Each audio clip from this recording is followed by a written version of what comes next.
Milestone school and কলেজের যে দুর্ঘটনা, প্রশিক্ষণ বিমান বিধ্বস্ত হয়ে এই কচি শিশুদের উপরে ঝাঁপিয়ে পড়ল, আগুনে পুড়ে মরল, মা বাপদের আমরা কি জবাব দেব?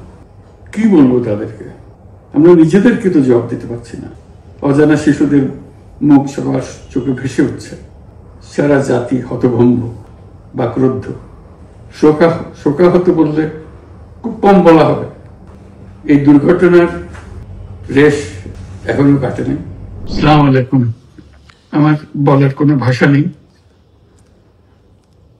কিভাবে শুরু করব সেটা বুঝতে পারছি না।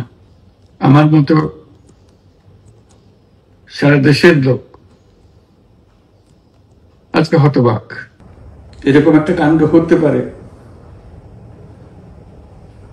আমরা কেউ কল্পনা করিনি, কারো ধারণার মধ্যে ছিল না। কিন্তু এই অবিশ্বাস্য জিনিস আমাদেরকে হঠাৎ করে গ্রহণ করতে হয়েছে। মাইলস্টোন স্কুল অ্যান্ড কলেজের যে দুর্ঘটনা, প্রশিক্ষণ বিমান বিধ্বস্ত হয়ে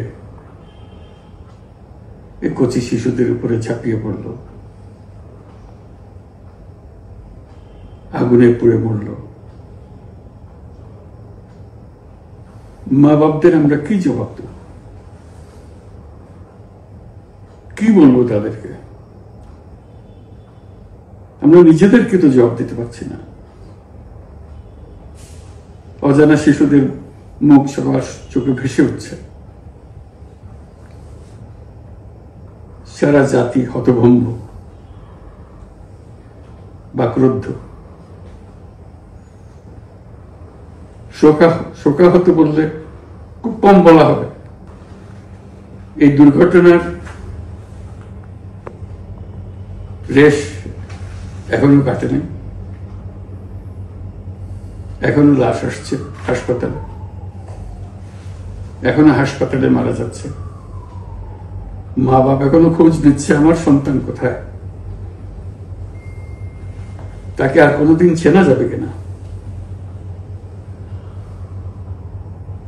যাদের লাশ দেখছি তার মধ্যে আমার সন্তান আছে কিনা পৃথক করার তো কোনো উপায় নেই। এরা আমাদের সবারই সন্তান,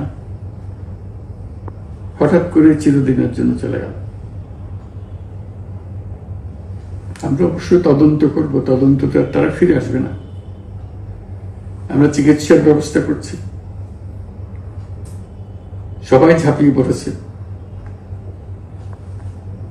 সকল হাসপাতাল, সকল মানুষ ছুটে আসছে। আমরা সবার কাছে অনুরোধ করছি, হাসপাতালে ভিড় করবেন না, কারণ যারা আহত তাদের জন্য এটা ভালো না।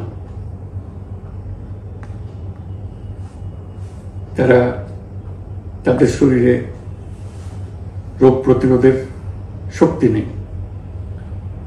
আমরা ভিড়ে থাকলে আমাদের শরীর থেকে কি রোগ তাদের মধ্যে ছড়িয়ে পড়বে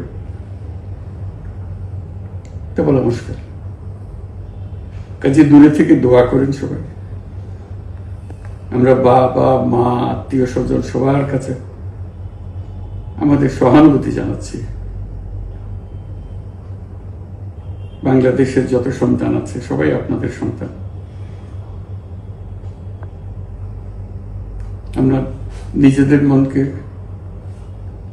সান্ত্বনা দেওয়ার চেষ্টা করুন। আমরা সবাই নিজেদের মনে সান্ত্বনা দিচ্ছি, কিন্তু আপনাদের সান্ত্বনা বিরাট ব্যাপার। আমরা সবাই আপনাদের সঙ্গে আছি, জাতির সমস্ত লোক আপনাদের সঙ্গে আছে। আমরা তাদের জন্য শোক দিবস ঘোষণা করেছি। আগামীকাল শোক দিবস। আমরা সবাই মিলে তাদের কথা স্মরণ করব, তাদের আত্মার শান্তি কামনা করব। আজকে থেকে সবাই তাদের আত্মার জন্য, তাদের রুহের জন্য মাগফিরাত কামনা করব। আল্লাহ আপনাদেরকে শান্তি দিন। আমাদের জাতির সবাইকে, যারা এই দুর্ঘটনায় বিধ্বস্ত, সবাইকে আল্লাহ শান্তি দেন। তাদের জন্য দেশবাসী সবাই আমরা দোয়া করছি। আল্লাহ এই শিশুদের জান্নাতবাসী করে। খুদা হাফেজ।